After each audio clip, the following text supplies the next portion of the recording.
Hi, my name is Josh, and I know what you're thinking. Why are you getting into Anita Sarkeesian videos?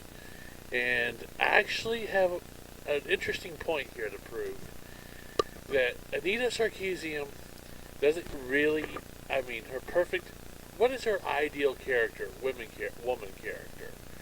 I mean, what character, if all characters in fiction are wrong for portraying females and portrayed in sexist light, what is her ideal character?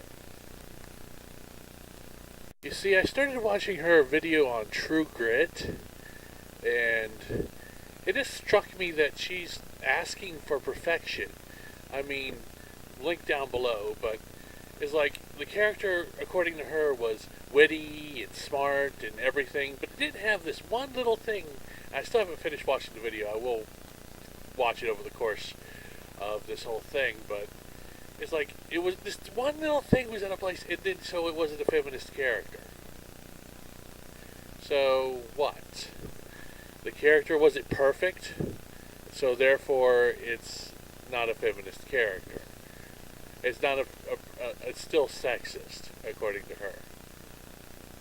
And even worse, it just seems like her perfect character, or at least near perfect character in this case, Maddie from True Grit, I've never watched, just seems to be lacking in that one area. Therefore, how do I say this? Therefore, it's still a sexist portrayal. And that's just, it also seems to me that she's giving her opinion more than she's giving fact in this case. And I'd also like to point out that just from her video game, the first trope she covered in her video game series, that her perfect video game with non-damsel in distress was a perfect kind of character with no flaws. Is that what she's pushing forward for? Because it seems like that's just messed up, because, characters are supposed to be relatable. And the character she's putting forward is supposed to be the perfect rendition of a character. It's like, please.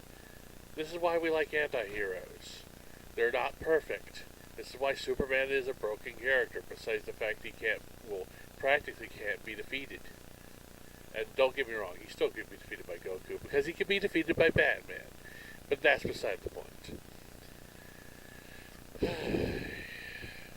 Don't get me wrong, I'm not an MRA or a feminist or whatever. There's good feminists, there's bad feminists, there's good MRAs, there's bad MRAs.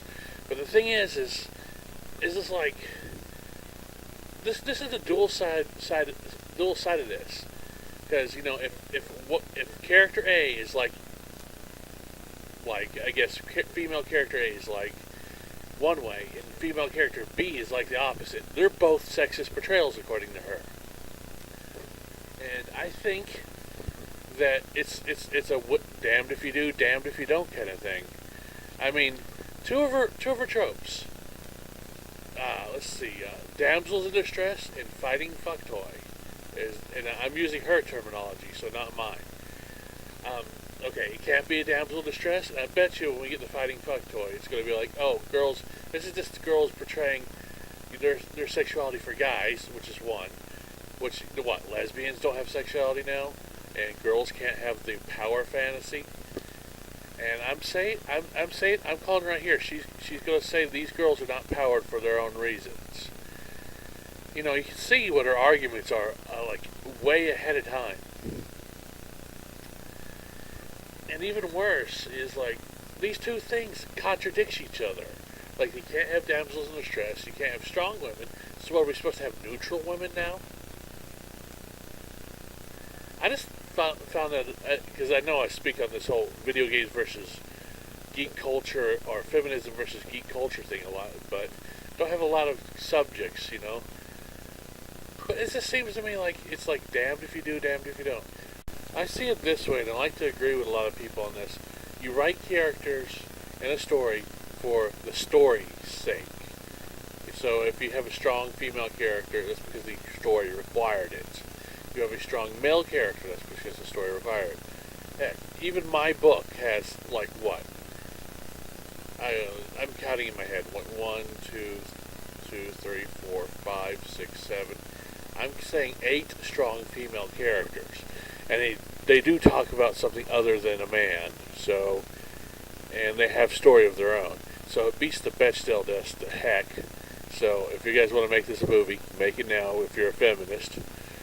I know, I'm just being funny, but yeah, that's why I say it needs to be made a movie, just for the heck of it.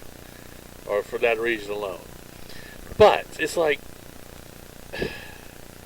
I swear, if you try to put a character out there one way, it's going to have flaws, and I mean, there's this feminist, I can't remember, I was looking at someone else's video that said that Hermione Granger was not a strong female character. I'm like, in whose world? And at the same time, because she was too smart and geeky. At the same time, you don't want the girls to be dumb. You don't want them to be mid-range and just not boring. So it's like, what do you want, Anita? And I know I said that to Anita, but I'm putting out there to any feminist, because I'd actually like to know. Like I said, and I also like to point out, like I said, there's sex-positive feminism and there's sex-negative feminism. I'm mainly speaking of sex-negative feminism. But it's like, what do you want? Do you want a strong character? Do you want them to be perfect?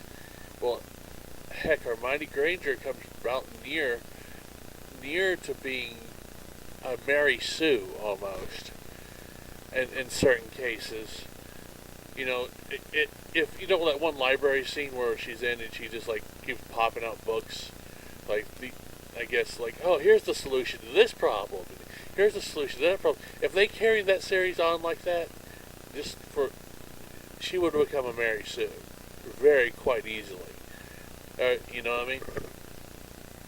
So it's like, I guess I have nothing else to say on this subject, but like I said, buy my book. It's called Truly Dual Saga and Truly Tri Saga. And I do riff tracks, so that's www.rifftrax.com. And I haven't gotten enough money to edit my next book, but I am buying a 3DS though. So I'm going to have to figure out how the next thing I'm going to do is buy some editing for my book. So that's just been Thinking with Your Head. Talk to you later. Bye.